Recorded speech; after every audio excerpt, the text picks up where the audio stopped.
From the young age of a preschooler until really our death, we are bombarded with expectations from others, whether it be from our parents, our teachers, our friends, or the media. While expectations from teachers and parents can be time-consuming and difficult, they usually are doable, but expectations from the media are impossible to achieve. Yet, we are presented with these expectations every day, 5,000 times a day according to the New York Times. These 5,000 images and advertisements we see every day in magazines, television shows, and commercials are not real. These images are airbrushed, altered, over-exaggerated, and unhealthy. Yet, these unrealistic images are negatively affecting the lives of men and women, especially at a young age. According to MediaLiteracyClearinghouse.com, nearly 50% of American girls in middle and high school say they want to lose weight because of magazine pictures. And across the nation, 50% of young Americans are engaged in negative activities, such as injuring and cutting themselves, to unhealthy eating habits and disorders due to self-esteem and self-image issues. It's obvious from these drastic statistics that the unrealistic images in the media are affecting the population. We, as people living in a culture where the media affects so much of our lives, should do something to make people, especially young people, aware of what is real in the media and what isn't. We need to make sure that young people are media literate, meaning that they are aware and critical of the unrealistic contents in the media. We can accomplish this by having media literacy programs, clubs, and classes in school, elementary through college, and hope to stop negative body image issues and behaviors in young people, one magazine cover at a time. Is teaching media literacy beneficial to all concerned? I believe it is, because it has been so beneficial for me. This year, I joined a great new program at my school called Rebel. Rebel is a student-led organization and prevention program that focuses on media literacy, positive body image, while addressing eating disorders and the influence of the media. We give presentations at the high school, along with middle and elementary schools, and try to put our positive body image stance out into the community. Being involved in Rebel, personally, has helped me not worry about the media and focus on school, friends, and relationships, important things. I'm not worrying about if I'm the right size or if my shoes are still in style. I focus on wearing what I like and achieving a healthy body. Learning about media literacy has been so beneficial to me and even my high school at large, because we no longer try to become like someone we don't know in a magazine. We're trying to be ourselves. Is promoting media literacy in schools the truth? Of course, because that's exactly what media literacy is, informing students about what is real, the truth, and what is not. In commercials for alcohol, viewers are reminded to drink responsibly, therefore acknowledging that there is a risk when drinking. The same should be taught for the media. People should be made aware of the negative effects received by being heavily engaged in the media. As researcher Laura Mintz says, just like we have warning on cigarette packs, it'd be nice to put a little warning on 17 magazine. Viewing these images are bad for your body's self-esteem. People, especially students, need to be taught the truth in the media. They need to know what is okay and good to look up to and what is plainly impossible to become. Is teaching media literacy fair to all concerned? There was a study done in 1995 until 2002 in Fiji. In 1995 in Fiji, televisions did not exist, and the standard for beauty for women was natural, curvaceous, and healthy. To girls surveyed before the TV, dieting was practically unknown, and none of them had tendencies towards bulimic behaviors. But only 3 years after Fiji was introduced to television, 62% of girls surveyed had been on diets, 74% believed they were too big, and 11.3% had bulimic behaviors. These statistics jump from 0 to 60 and obviously show the media affects our perceptions and our health. It's not fair that the people of Fiji weren't trained in media literacy and believe that the things they saw on TV were normal and real. It's easy to believe that things you see every day on the TV or in magazines are real because we are so often exposed to them. Teaching media literacy is fair to all concerned because it gives everyone the knowledge and the chance to realize the media does not represent the norms of society. Does teaching young people about media literacy promote goodwill? Could you imagine a world where the media actually represented the norms of its culture, where a supermodel was actually the size of Americans and G.I. Joe's body was actually attainable? The 8 million Americans with eating disorders would decrease drastically, and self-confidence in young people would rise. Things wouldn't be perfect, but guys and girls alike would start to understand that nobody can look like models and celebrities, not even the models and celebrities themselves. We could focus less on bullying and size discrimination, focus more on being healthy and learning. Having a media literacy program in every school nationwide, worldwide, would definitely promote goodwill. As time goes on, the media is getting bigger and bigger, and their models and celebrities are getting thinner and thinner. We can't expect for the media to just disappear one day, but we should expect for every young person to be trained in media literacy through school. We need to emphasize that we should be striving for health, not for anorexia, bulimia, and low self-confidence. Let's take a stance and provide a truthful approach to the media for ourselves and for the future generations. I hear and I forget. I see and I remember. I do and I understand. This ancient Chinese proverb has often been used to justify teaching hands-on methods in classrooms today. And if you think about it, it just makes sense. When people are talking, you embarrassingly forget a lot about what they just said. That's why people take notes at meetings. When you visually see something, like a movie, you can only recount what you saw scene for scene. But when you go out and do something, it becomes an experience, and you remember that moment for years. I can remember everything about my first day of kindergarten, and I couldn't tell you any detail or every detail about the last Harry Potter movie I just saw. Based on real-world experience, this is why I think American schools should change its standardized approach to teaching to a more hands-on, problem-solving, and creatively thinking approach. We tell kids to think outside of the box all of the time, yet we confine them to writing countless essays on an 8.5 by 11-inch sheet of paper. Morgan Brennan, a writer for Forbes magazine, quotes, "Kids come into school as question marks and leave as periods." Americans' obsessions with standardized testing, remediation to get all students up to a certain level, and specific curriculum guides has created what Newsweek calls a creativity crisis. It all started in 1990, when America learned of the depressing statistics that the U.S. education system was falling behind other nations.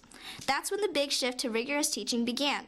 But here we are, 20 years later, and America is still behind the rest of the world. Clearly, this is evidence that the reformed education system is not working. But here's another method that might work. In a handful of schools across the nation, teaching has gone away from textbooks to doing projects that require students to think for themselves. A 5th grade middle school class in Akron, Ohio, spent a month working out a way to reduce the noise that would drift into their school's library every day. Students had to split up into groups and examine the causes for the sound, test out different materials that might absorb the noise, come up with potential problems for each solution, and decide which route to pursue. Then, they had to write a paper to persuade the rest of their class that their idea was the best. If you just look at the basic idea of this project, it sounds a lot less like a science class and a lot more like a job an engineer might have. And that's exactly the kinds of things teachers need to be doing, teaching kids how to problem solve on their own, just like they would have to out in the real world. Going back to our story, through the experiment, the kids inadvertently learned more about sound waves like their science books would have taught them, proper English writing when they had to prepare their proposals, and marketing concepts and communication and organizational skills because they had to work in teams. Test-wise, that school scored 42% higher on state assessments than they had in the previous year. In my human anatomy class, we had to do a project where we created a superhuman, and then we had to put it in battle with other students' superhumans. We worked on this project for 3 weeks, doing our own research, working in pairs, and having to think about how our bodies would react in different situations. At the end of the unit, we took a paper test over the nervous system, never having once opened our textbooks or listened to our teacher talk. Yet every student in that room was confident and could recall the functions and locations of various anatomical parts based on their previous encounters with them in battle. I saw firsthand how this new teaching method worked, and it did just that, worked. Countless studies over creative hands-on learning has yielded the same positive results. This teaching method has increased learning proficiency, motivation, decision-making, independent thinking, communication skills, and creativity. Working hands-on has also shown to most dramatically benefit students labeled as slow or troublemakers. These students aren't really stupid, they just don't learn like the rest of us. They can't sit still and focus on rote memorization of vocabulary terms or textbook chapters. They need stimulation. But after they do hands-on experiments for themselves, they learn the exact same things as we do learning out of our textbooks. They get it and score just as high on tests as everyone else does. We see this model every day in the real world. Adults don't just go to work and open up a book and solve problems all day until 5 o'clock. People come into businesses with a problem, and it is up to the employees to solve them. Whether it is a prestigious law firm or the local subway, people encounter problems daily, and it is up to them to decide the best solution, such as the number of sandwiches to purchase to meet local demand. If this wasn't persuasive enough, a poll of the top 1,500 CEOs rated creativity as the #1 thing they look for in job applicants. The world's billionaires aren't always the world's valedictorians, but rather the innovators. Those who are successful in life started out with an idea that no one else had thought of. That's the track we need to put our kids on. But how? I think we need to shift our focus away from standardization to creative thinking again. Somewhere between the preschooler who asks a billion questions a minute to the too cool for school distant middle schooler, we lost our spark for knowledge. School became an asylum versus the highlight of the day it once was. Extra classes were replacing recess and art. Students were being frowned upon for asking stupid questions, and the ability to regurgitate memorized text was rewarded. So to the Rotary test we go to test how worthy this idea might be. 1. Is it the truth? Absolutely. There is scientific research out there that supports this idea. You can see it in increasing test scores in project-based classrooms versus textbook learning ones. Even if you aren't in school, you see this out in the workplace every day. 2. Is it fair to all concerned? I think, if anything, changing our education system around is most fair to the students. They deserve the best education they can get, and if teachers were willing to put a little bit more effort into changing their curriculum around, students would gain more. The real unfairness is the way teaching is now. We aren't preparing students to handle challenges in the real world, and that is a great shame. 3. Will it build goodwill and better friendships? Having to work in teams to come up with a solution creates closer relationships between students, relationships that they would have never had sitting 3 feet apart from each other in rows, silently listening to the teacher lecture for an hour. By working in teams, it forces students to talk and work with each other. And as everyone knows, once you spend all of your time with a certain person, you learn to be friends with them. Having to work together also builds goodwill as you try to come up with the best solution for a real problem that your society has. Just like a doctor trying to come up with a cure for cancer, both work solely towards the common good. You also just start to develop respect for your classmates as you start to learn more about their ideas and opinions. 4. Will it be beneficial to all concerned? Switching to an open-minded, problem-solving model benefits the students most by increasing their ability to learn and be successful in life. It also benefits America as we climb back up on that list compared to other nations. It helps the economy by encouraging innovation, and as we all know, the innovative ideas are the ones that make the most money. For teachers, it benefits them because their students end up learning what they need to learn instead of having the teachers teach it over and over again every single year until it sticks. It also makes students think school is fun again, and this makes teachers happy to come to work. So it is obvious we need to put America back on the map as the brightest nation again. It is our moral obligation to ensure students become as successful as they can be. It is time for us to encourage divergent thinking. Students should be making their way into textbooks, not just using them as flashcards. Good evening. Imagine a world just like the one we live in, but without music. There will be such a lack of emotion and information. Settings and people would seem sucked dry of feelings and joy. Luckily, we do not live in this world. We live in a world full of music. Music is an art of sound that expresses ideas and emotions in many forms through the elements of rhythm, melody, and harmony. It has brought people together across the world for ages and has had and will have a positive impact for years to come. So, is music the truth? Music is the truth if you look at it in the aspect that the person making the music is using their own talent to produce the sound. They have spent their own time gaining information and knowledge as well as emotions and experiences in order to be able to create the music. Some big-time performers use things that enhance their voices or correct their mistakes. There are programs that can actually change a note, if misplayed, on the spot to the correct or desired pitch at the very moment in which the note is played in a concert. This could be taken as not being the truth because the player is not actually playing the notes correctly. Lip syncing could also be seen as a form of cheating because the person is not actually singing, but just faking it. Electronics can also make it easy for a person to easily copy and slightly change music to call it their own.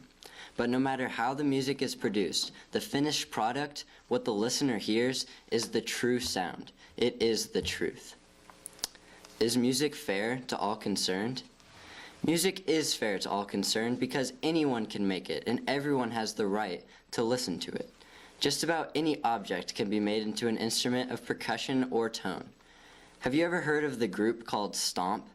They give an entire concert using nothing but percussive instruments made out of everyday objects. Trash cans, brooms, buckets, and sinks, for example.